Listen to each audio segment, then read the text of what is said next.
أعوذ بالله من الشيطان الرجيم بسم الله الرحمن الرحيم اللهم صل على محمد وعلى آل محمد كما صليت على إبراهيم وعلى آل إبراهيم وبارك على محمد وعلى آل محمد كما باركت على إبراهيم وعلى آل إبراهيم في العالمين إنك حميد مجيد. السلام عليكم ورحمة الله تعالى وبركاته. مالمان سلامو أمبي فوليدي أو ما dunya fantan nani bela minu be Europe minu be Afrique minu yere be Asie minu yere be Amerique minu yere be Australie minu be dunya fan no di ban lamena ambe foli di aw bema atogo na jamuna no foli temena ambe ala fu folo sani ka foli di aw ma ambe ala fu kala barkala parce que alhamdulillah rabbil alamin biye alamsaye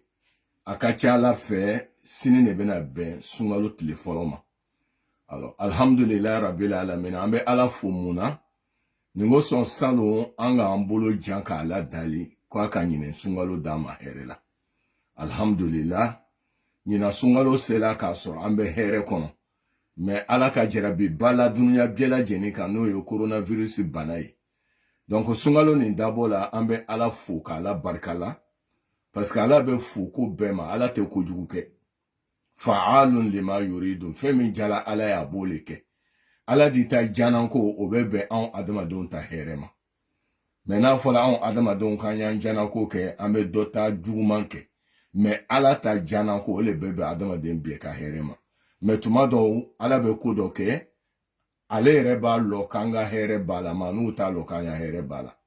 ole la ko asa antakrahu shay'an وهو خير لكم وعسى أن تحبوا شيئا وهو شر لكم والله يعلم وأنتم لا تعلمون ako kodo be awaduma don baye ka fo kojugulo me ala fe ka here bala yere be fendo ere ki ka here bala ka soro ala fe ka tana mambala otuma sisa silamo mako be femina ole sungalo yere ngeni yebe tachumina malman silamo ni nana sigi suguri kuna kibi nana suguri dum sini le die par exemple sini juma ole bena ben sungalo telefonoma isigila suguri kuna tumami malmanche be femi fo alai don bawo kan yo soso kataka ke mazabu fla takasra fla atakasra folo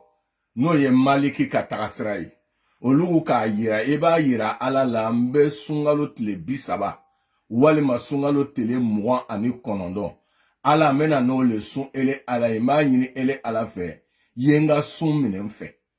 ni ko ke ko ngeni were tati matuni oye mazabu maliki me mazabu waro bolu ka yira jama longolo ebo ngeni eta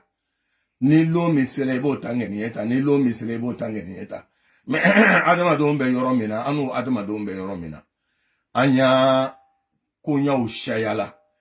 hamina ko ushayala problème shayala donc mazabu flana mo ni ma attention que londo ibenyina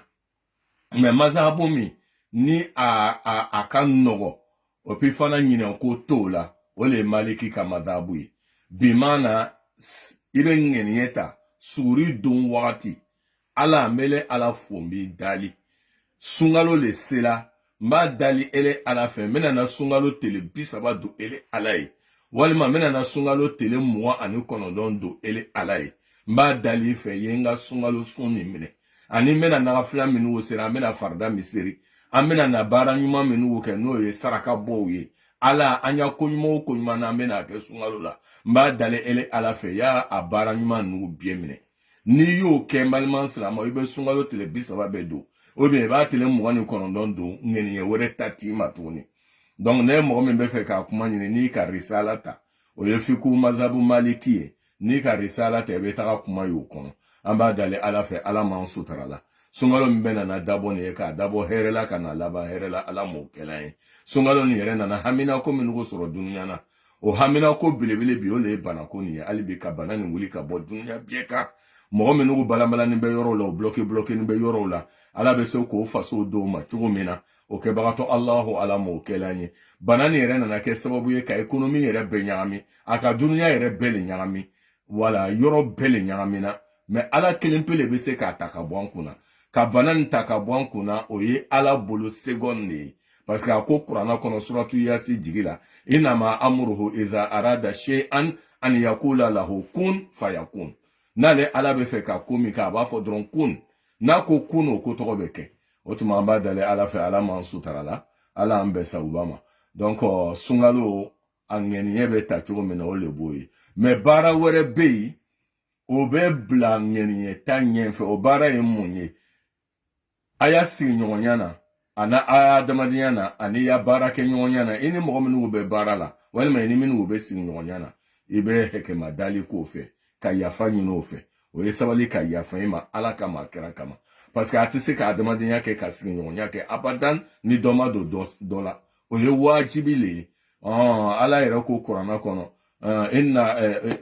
inna kathira min al-khulata la yabghi ba'duhum ala ba'd ila alladhina amanu wa qalilun ma hum a ko mɔgɔw n'o sigila ɲɔgɔn kan dɔ bɛ don dɔ gasi la o ye wajibi le ye furumuso n'a furucɛ tuma caman bɛ don ɲɔgɔn gasi la walima ele yɛrɛ ni baara kɛ ɲɔgɔn tuma caman bɛ don ɲɔgɔn gasi la walima ele yɛrɛ ni sigi ɲɔgɔn tuma caman bɛ don ɲɔgɔn gasi la mais fɛn jumɛn de b'a to o gasi ninnu bɛ ban sani k'a to sunkalo ye daminɛ telefɔni ta walima ni minnu kan bɛ se ɲɔgɔn ma yɔrɔ kelen na i b'o telefɔni ta k'olu bɛɛ lajɛlen dali o ka yafa i ma ala kama a kira kama sunkalo min bɛ nana dabɔ nin ye pour que i ka don sunkalo la ni hɛrɛ ye bon kuma sabanan ani kuma laban i fana kana don sunkalo la i ten i bololankolon i ye programme dɔ kɛ k'o bɛn sunkalo ma o programme ye mun ye ala tele o tele sunkalo la ne bɛna Kurana hizibu kelen kalan walima n bɛna Kurana feyi kelen kalan walima n bɛna Kurana feyi 2 kalan i y'o ŋɛniɲɛ ta ka don sunkalo la walima ala tarawiho seri kɔfɛ an bɛ lɔ 17 min kɛ o kɔfɛ ne bɛna kɛ lɔ 4 seri la sunkalo yɛrɛ bonya kosɔn k'o di ele ala ma walima ala tele o tele ne bɛna 100 walima n bɛna 1000 di fangandaw ma k'o kɛ i ta sunkalo programme ye walima ala suntigɛbagaw ne bɛna olu ya suntigɛ dɔw ma n bɛ se ka baga tobi ka d'o ma n bɛ se ka mɔmi tobi ka d'o ma n bɛ se ka fɛn bɛɛ kafe walima comment on appelle ka malo labɛn k'a di sundonbagaw ma parce que e mɔgɔ mɔgɔ n'i ka sundonbaga ya suntigɛ d'a ma balimacɛ ala kira ko sallallahu alaihi wasallam